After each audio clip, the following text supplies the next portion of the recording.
yang terambil dalam kitab 1 Tesalonika 4 ayat 7 sampai ayat yang ke-8.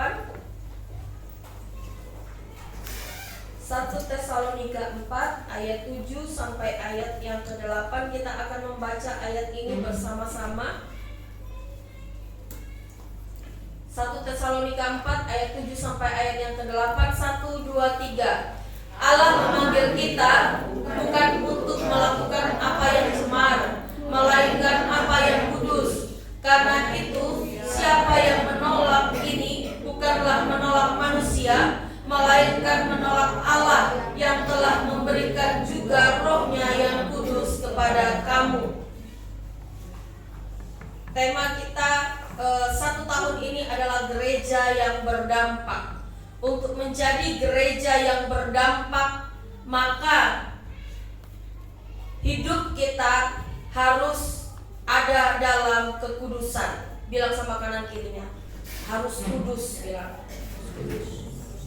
hidup kita harus ada dalam kekudusan, bukan dalam kecemaran.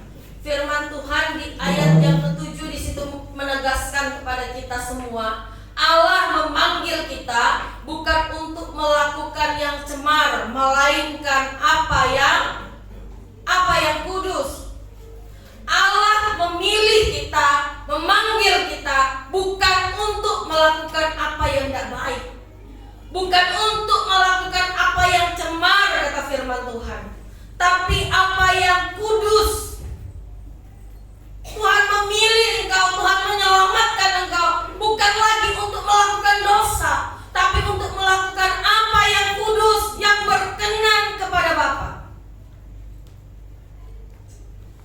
Dan untuk itu, supaya kita dapat melakukan yang kudus dalam kehidupan kita, maka yang pertama, kita harus menerima Yesus dalam hidup kita. Kita harus menerima Yesus dalam hidup kita. Bukan hanya jadi pengawas, tapi jadi penguasa tunggal dalam kehidupan kita. Banyak orang Kristen menerima Yesus sebagai Tuhan dan Juru Selamat dalam hidupnya, tapi hanya sebagai pengawas. Sebagai pengawas, bukan penguasa tunggal. Yesus tidak berkuasa penuh atas kehidupan kita. Yang berkuasa penuh hidup kita sendiri. Sehingga apa? Sehingga sering kali kalau kita lagi tidak diawasi, seenak-enaknya, sesuka-sukanya.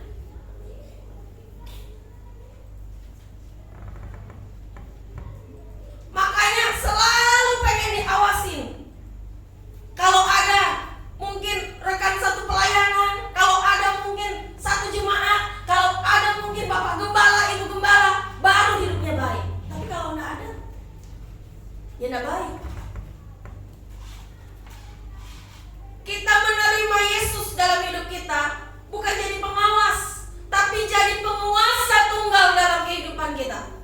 Kita harus menjadikan Yesus pemilik hidup kita. Bukan lagi kita yang memiliki hidup ini, tapi Tuhan yang memiliki hidup kita. Kita harus menjadikan Yesus itu penguasa tunggal di dalam kehidupan kita. Bukan yang lainnya yang menguasai kehidupan kita. Karena firman Tuhan di sini menegaskan bahwa kita dipanggil oleh Allah bukan untuk melakukan yang cemar, tetapi yang kudus. Karena itu siapa yang menolak ini bukan menolak manusia, melainkan menolak Allah. Kalau engkau sudah bilang kau menerima Yesus sebagai Tuhan dan Juru Selamat dalam hidupmu, tapi kesukaanmu masih dosa, kesukaanmu masih melakukan hal yang cemar, kesukaanmu masih melakukan hal yang tidak berkenan di hadapan Tuhan, sesungguhnya engkau menolak Allah. Engkau menolak Allah.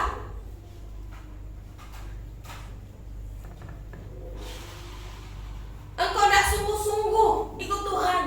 Engkau tidak sungguh-sungguh menerima Yesus. Engkau sedang menolak Tuhan dalam kehidupanmu. Oleh karena itu,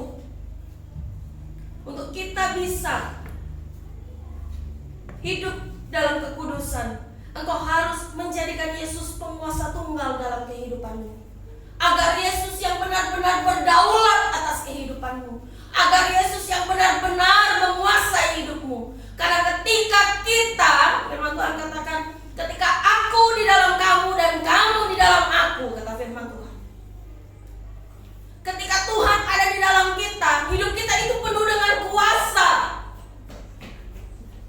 Dan ketika Tuhan ada di dalam hidup kita, ada alarm khusus yang ada dalam hidup kita.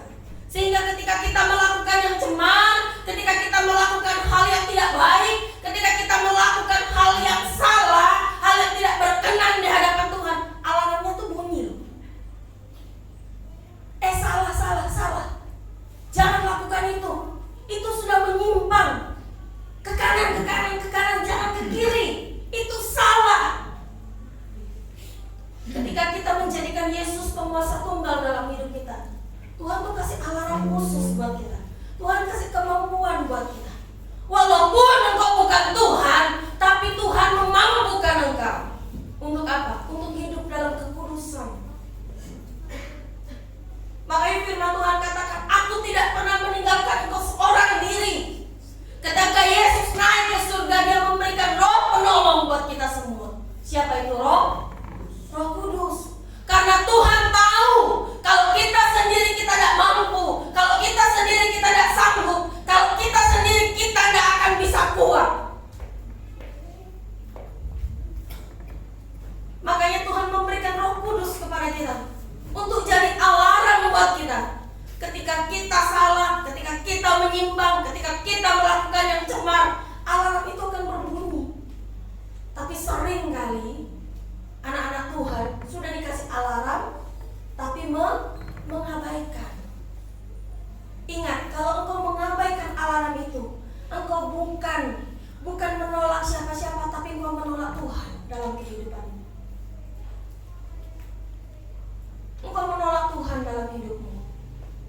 Jadi kalau engkau mau hidup dalam kekudusan, engkau harus menerima Yesus sebagai penguasa tunggal dalam hidupmu. Bukan hanya di mulut saja engkau menerima Yesus. Bukan hanya engkau suruh Yesus liatin aku ya. Jadi pengawas saja, hanya untuk ngeliatin. Kita lakuin apa aja Tuhan cuma suruh liatin. Bukan. Tapi kita harus jadikan Yesus penguasa tunggal dalam hidup kita. Kalau kita menjadikan Yesus penguasa tunggal dalam hidup kita, berarti yang mengatur kehidupan kita itu siapa? Yesus. Bukan lagi kita. Bukan lagi kita. Sehingga kita akan berjuang untuk melakukan apa yang Yesus kehendaki dalam kehidupan kita. Kita akan bersama-sama berjuang untuk melakukan kekudusan itu dalam hidup kita. Karena firman Tuhan katakan, kuduslah kamu karena apa? Aku kudus. Karena Tuhan kudus, maka setiap kita, Tuhan mau kita juga hidup dalam kekudusan. Jangan lagi hidup di dalam dosa. Jangan lagi terus-terusan menyukai dosa. Kita bisa jatuh dalam dosa, tapi kita sebagai anak-anak Tuhan, kita sebagai orang-orang tebusan, kita ketika kita jatuh dalam dosa, kita tidak akan pernah suka di situ. Kita akan cepat-cepat pergi dan bangkit, meninggalkan dosa. Karena apa? Karena itu bukan habitat kita. Itu bukan tempat kita. Tapi kalau kita merasa itu tempat kita akan menyukai itu. Orang sudah bilang, ayo pergi, ayo. Itu salah. Kita bilang, enggak, enak kok di sini. Enak kok di sini. Karena apa? Karena dia merasa itu habitatnya. Kalau engkau sungguh-sungguh menerima Yesus dalam hidupmu, engkau menjadikan Yesus penguasa tunggal dalam hidupmu. Ketika engkau ada, ketika engkau terpleset, ketika engkau jatuh di dalam dosa, engkau tidak akan menyukai dosa itu. Engkau akan segera meninggalkan dosa itu. Berjuang untuk meninggalkannya, bukan justru menyukainya. Karena Tuhan mau kita hidup dalam kekudusan, bukan hidup dalam kecemaran. Agar nama Tuhan itu dipermuliakan dalam kehidupan kita. Kita tidak akan pernah menjadi gereja yang berdampak ketika kita terus-terusan hidup dalam kecemaran. ketika kita hidup dalam hal yang tidak baik dalam kehidupan kita. Ketika kita terus-terusan melakukan hal yang jahat dalam hidup kita, kita tidak akan pernah menjadi gereja yang berdampak. Orang akan katakan, sama aja kok. Ngapain ikut dia? Siapa di sini yang mau ikut sama orang yang tidak benar? Ada? Ada. Kalau ada, kita sudah tahu dia itu orang yang tidak benar. Ya, kita tidak diajakin. Kita sebagai orang yang baik, kita sebagai orang yang terhormat, kita diajak sama dia. Ayo kita maling. Ayo kita bunuh orang. Ayo kita ini. Kita pasti bilang tidak. Kita pasti bilang tidak mau.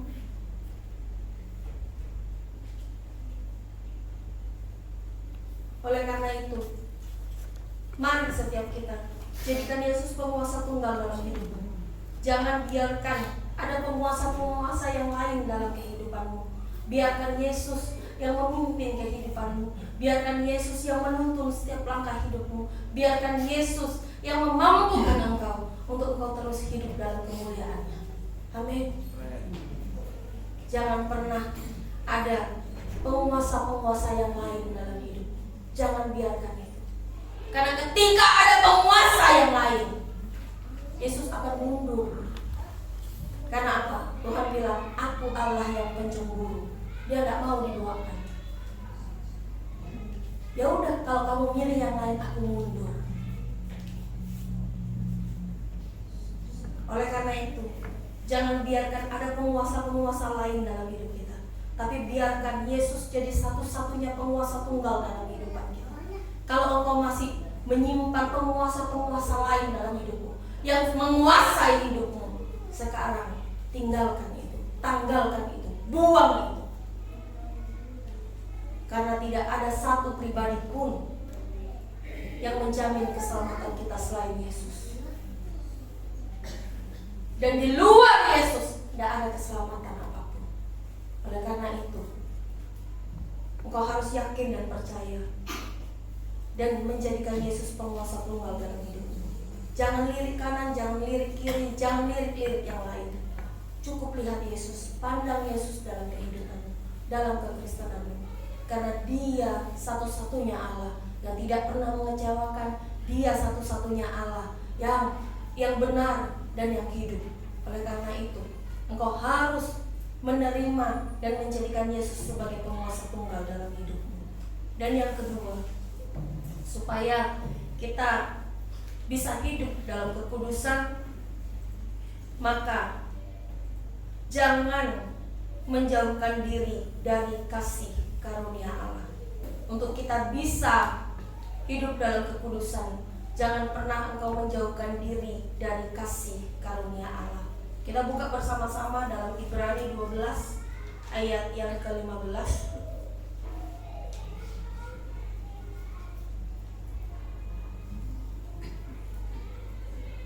Kita baca ayat ini bersama-sama, 1, 2, 3. Janganlah supaya jangan ada seorang pun menjauhkan diri dari kasih karunia Allah, agar jangan tumbuh akar yang pahit yang menimbulkan kerusuhan dan yang mencemarkan banyak orang.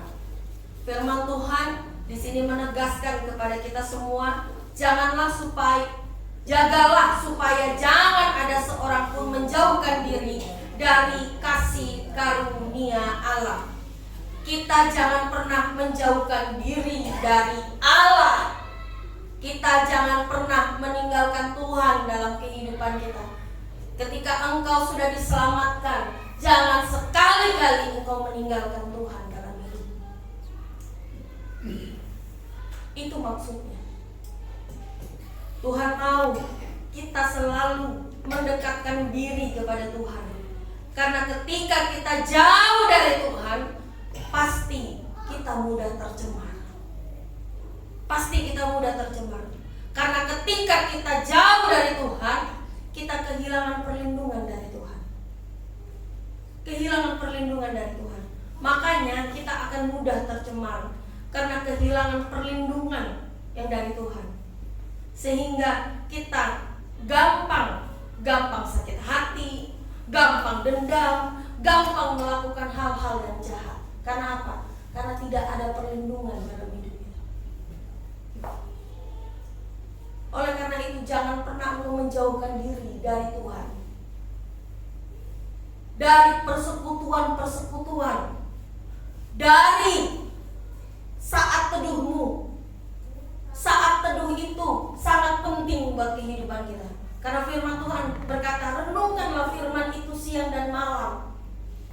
Kita harus merenungkan firman itu. Kita harus punya saat teduh dengan Tuhan itu setiap hari, bukan hanya seminggu sekali. Kita harus punya hubungan pribadi sama Tuhan setiap hari. Saat teduh itu bukan berdoa, itu berhubungan sama Tuhan itu bukan hanya waktu makan dan waktu tidur. Itu tidak cukup. Karena doa makan dan doa tidur itu bukan saat teduh. Doa makan dan doa tidur itu laporan sama Tuhan. Tuhan, aku mau tidur. Itu laporan dan minta pernyataan Tuhan. Makanya ketika kita doa makan dan doa tidur, kita tidak bisa dengar apa-apa. Karena apa? Karena itu durasinya sangat singkat dan cepat. Kita aja kalau ada orang doa makan 10 menit aja sudah terbalik. Aduh, lama betul. Aduh, apalagi kalau lagi lapar.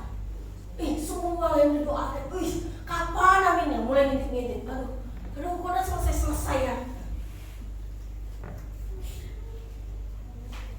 Doa makan dan doa mau tidur tuh biasanya tidak lama-lama. Karena tidak lama-lama, tidak bisa kita dengar apa yang Tuhan mau dalam kehidupan kita. Apa yang Tuhan mau untuk kita lakukan dalam hidup kita. Makanya kita butuh yang namanya saat teduh dalam kehidupan kita. Jangan pernah engkau meninggalkan persekutuanmu dengan Tuhan. Persekutuan itu bukan hanya berbicara ibadah di gereja, bukan. Persekutuan itu juga berbicara hubunganmu dengan Tuhan setiap hari dalam kehidupanmu. Jangan pernah engkau menjauhkan diri dari Tuhan. Karena ketika engkau menjauhkan diri dari Tuhan, engkau akan kehilangan perlindungan. Engkau akan kehilangan perlindungan. Sehingga apa? Sehingga iblis itu dengan mudah untuk apa?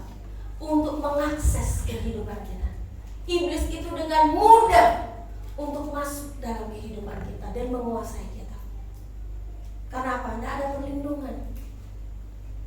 Rumah kalau tidak ada pintunya, berarti siapapun bisa masuk. Bebas masuk. Sesuka-sukanya. Karena tidak ada perlindungan.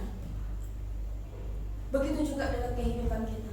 Saat engkau menjauh dari Tuhan, saat engkau meninggalkan persekutuanmu dengan Tuhan, engkau sedang membuang perlindungan yang Tuhan berikan dalam hidupmu, sehingga hidupmu mudah tercemar. Makanya firman Tuhan di situ dikatakan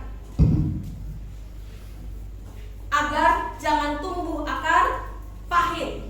Di situ dikatakan jagalah supaya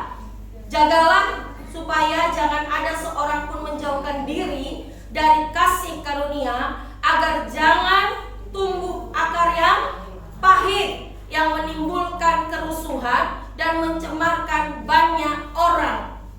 Jadi kalau kita terpisah dari Allah, hubungan kita tidak baik sama Tuhan, kita gampang tercemar, kita gampang sakit hati, kita gampang timbul akal pahit dalam kehidupan kita. Kita gampang kecewa, kita gampang salah paham sama orang, kita mudah tercemar. Dan di sini dikatakan agar jangan tumbuh akar yang pahit yang menimbulkan apa? Menimbulkan apa? Kerusuhan. Orang kalau sudah sakit hati biasanya suka buat rusuh. Bilang sama kamu gitu, kamu gitu enggak? Orang kalau sudah sakit hati biasanya menimbulkan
karunia Allah. Setiap hari, setiap saat, setiap waktu dalam kehidupan. Dan di situ dikatakan, dan yang mencemarkan banyak orang.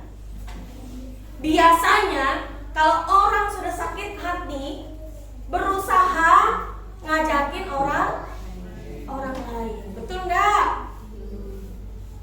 Enggak ada orang sakit hati itu maunya sendiri, enggak ada. Dia akan ngajak orang lain. Jangan lagi dekat-dekat Maria. Maria itu begini. Padahal dia yang bermasalah sama Maria, tapi dia ajakin orang lain. Supaya apa? Supaya orang lain juga benci Maria.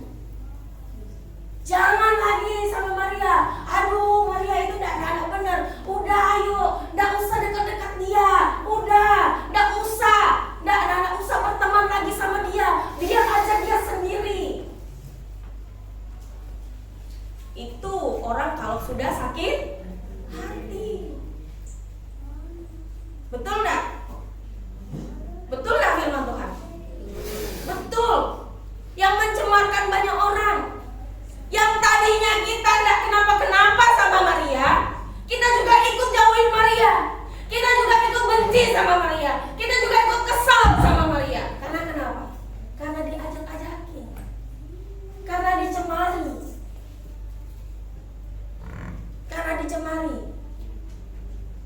Dan di sekitar kita banyak enggak orang begini? Banyak enggak orang begini? Banyak orang begini. Makanya supaya engkau tidak sampai tercemar, engkau harus punya hubungan yang baik sama Tuhan. Kalau hubunganmu beres sama Tuhan, engkau tidak jauh dari kasih karunia Tuhan, mau orang berapapun ngomporin dirimu, udah gak usah, engkau akan bilang, ya, dia punya masalah sama dirimu. Udahlah, kita akan menjadi orang yang sama dengan Kristus, memiliki hati seperti Kristus, pikiran seperti pikiran Kristus. Apa? Ketika ada orang yang bilang, aduh Maria itu enggak baik. Ya udah, kalau enggak baik, kamu datangin dia. Bereskan masalahmu sama dia. Bukan malah kita juga ikut tercemar.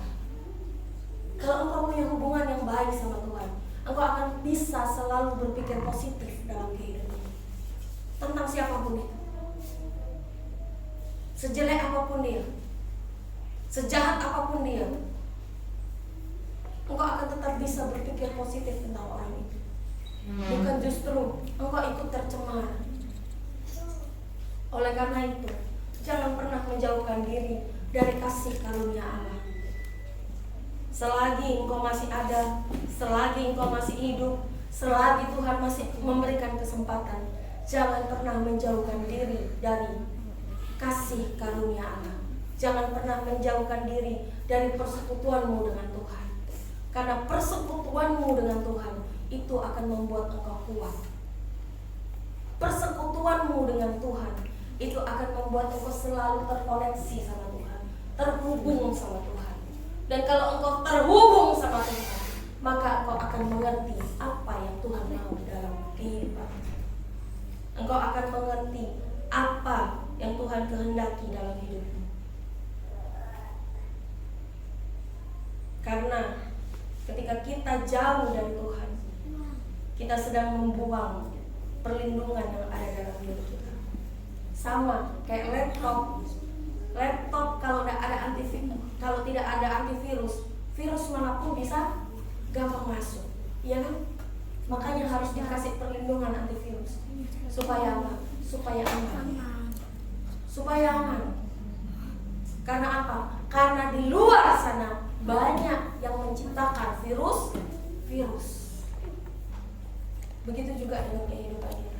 Di sekitar kita itu banyak yang jahat.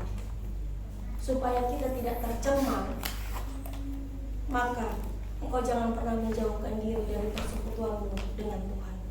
Tapi teruslah melekat dengan Tuhan. Terus bangun hubunganmu dengan Tuhan. Dalam kesibukanmu, dalam rasa capekmu, dalam rasa rasa malasmu, jangan pernah engkau sampai tidak bersaat teduh dalam hidupmu. Karena saat teduh itu penting buat kehidupan kita. Untuk apa? Untuk kita mengerti apa yang Tuhan mau untuk kita lakukan dalam kehidupan kita. Karena saat teduh itu adalah saat dimana kita bisa bercakap-cakap dengan Tuhan. Kita ngobrol sama Tuhan, kita berdoa, dan kita dengarkan apa yang Tuhan mau dalam hidup kita. Orang Kristen itu tidak cukup hanya doa makan dan doa tidur. Tapi orang Kristen itu harus punya saat teduh dalam kehidupannya. Oleh karena itu, buat kita yang belum punya saat teduh, mari luangkan waktumu untuk engkau bersaat teduh. Saat teduh itu ngapain sih? Saat teduh itu nyanyi. Walaupun suaramu fals, walaupun suaramu itu tidak sama nada, nyanyi aja. Karena buat Tuhan itu indah. Nyanyi, belajar memuji Tuhan, belajar bersyukur sama Tuhan. Dan saat itu berdoa, bukan hanya berdoa bawa masalahmu, tapi tanya sama Tuhan, Tuhan, apa yang harus aku lakukan? Apa yang Tuhan mau aku lakukan? Tuhan kasih tunjuk ya Tuhan. Tuhan kasih tahu ya Tuhan. Tuhan kita tuh hebat. Tuhan kita tuh luar biasa. Tuhan kita tuh dahsyat. Tuhan kita tuh hidup. Dia akan menunjukkan apa yang harus engkau lakukan dalam kehidupan. Oleh karena itu, jangan pernah sampai engkau tidak bersaat teduh dalam hidupmu. Dalam semua kesibukanmu, luangkan waktumu, waktu khususmu buat Tuhan, supaya apa? Supaya baik keadaan kita. Amin untuk kebenaran firman Tuhan. Biarlah firman Tuhan ini memberkati kita semua, dan biarlah kita semua terus bisa berdampak di tengah-tengah lingkungan kita, di tengah-tengah keluarga kita, di tengah-tengah pekerjaan kita. Biarlah hidup kita terus bisa menjadi berkat, dan biarlah kehidupan kita terus mempermuliakan nama Tuhan. Mari setiap kita jadikan Yesus penguasa tunggal dalam hidupmu. Dan jangan pernah engkau menjauh dari kasih karunia Allah. Terus bangun hubunganmu dengan Tuhan. Melekatlah dengan Tuhan. Karena ketika engkau melekat dengan Tuhan, firman Tuhan katakan, jika engkau ada di dalam aku dan aku di dalam kamu, mintalah apa saja. Kata firman Tuhan, mintalah apa saja, maka semuanya akan diberikan. Tapi kalau kita jauh dari Tuhan, kita minta dan nyampe-nyampe, permintaan kita dan nyampe-nyampe. Oleh karena itu, jangan pernah engkau menjauh dari Tuhan. Teruslah dekat sama Tuhan, supaya engkau tidak tercemar oleh hal-hal yang jahat di dunia ini. Kita akan pujian waktu yang hidup.